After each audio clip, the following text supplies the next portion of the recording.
Well, hello, all of my students. I hope you're having a fantastic day. My name is Jay, and welcome back to another English lesson here on the channel where I have the opportunity to help you improve your English comprehension, vocabulary, and your fluency.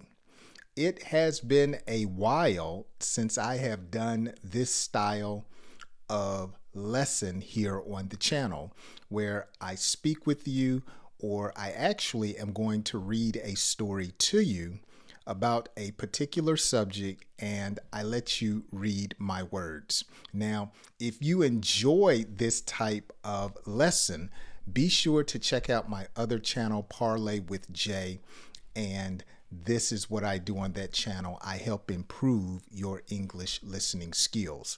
But I was looking at my playlist and I noticed I haven't done one of these type lessons in a few months, and I could tell you guys enjoyed it. So I wanted to do one on today to change things up just a little bit.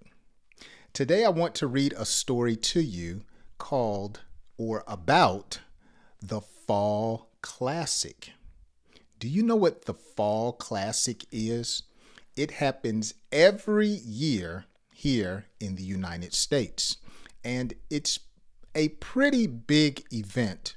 Even if you're not interested in it, I want to give you the information so you can learn about American culture. At the end of today's story, I'll have a few vocabulary words that I will review with you. And as always, I'll share some of my personal experiences.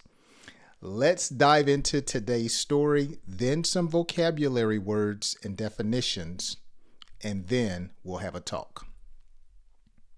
The Fall Classic is another name for the World Series, the championship of Major League Baseball here in the United States.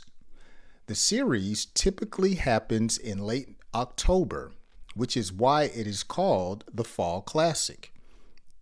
Baseball fans look forward to this event all year as it marks the end of the long baseball season that begins in the spring and lasts through the summer. One interesting tradition during the World Series and other baseball games is the seventh inning stretch. This is a time during the game, usually after the top of the seventh inning, when fans stand up, stretch their legs, and often sing a song like "Take Me Out to the Ball Game." It's a fun break for fans, and it gives everyone a chance to relax before the last few innings of the game. The weather during the Fall Classic can be unpredictable because it takes place in late October when the temperatures begin to drop in many parts of the country.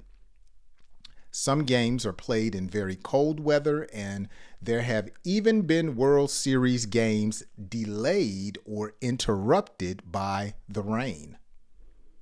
In some cases, snow has been a factor as well, especially when games are played in northern cities.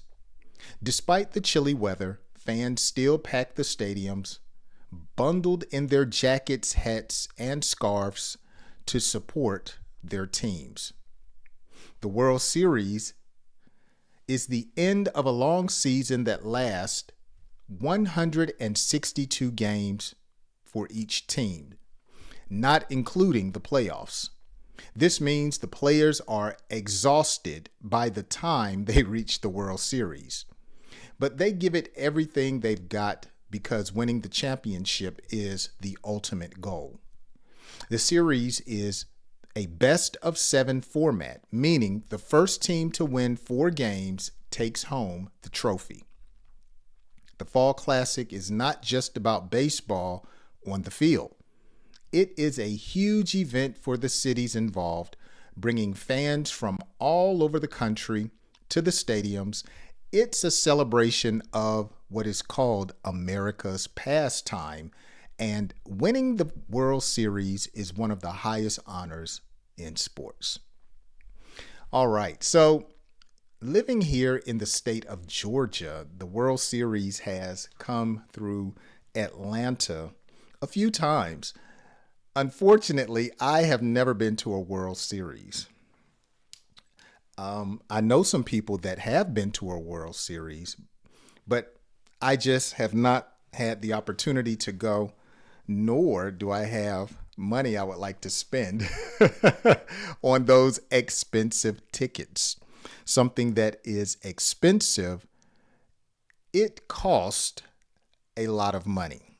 Okay, so let's talk about a few vocabulary words. A championship.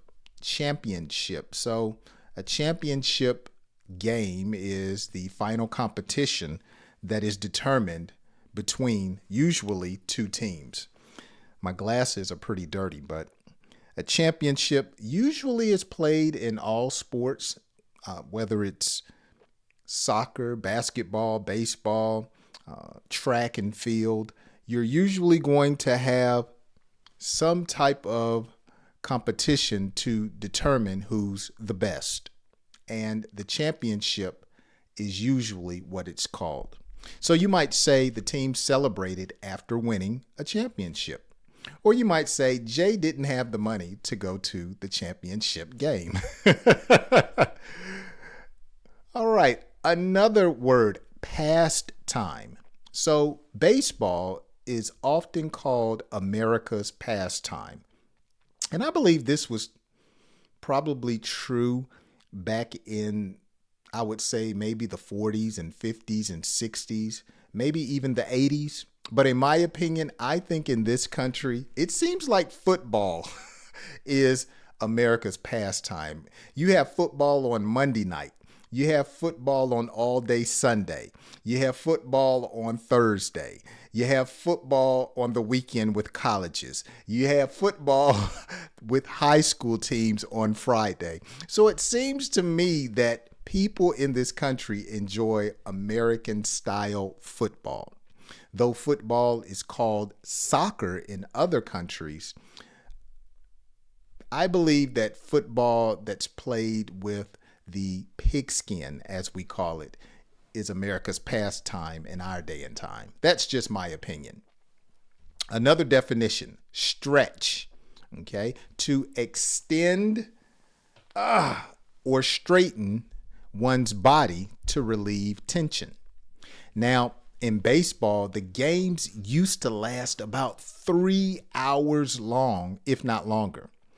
And people would remain seated for all that time. And so when the seventh inning stretch came, people would get out their seats, and still do, and stretch and sing a song and then sit back down and finish watching the game. I think the most memorable seventh inning stretch that I have been a part of is when my wife and I went to Chicago. We went to see the Chicago Cubs play a game while we were in the city.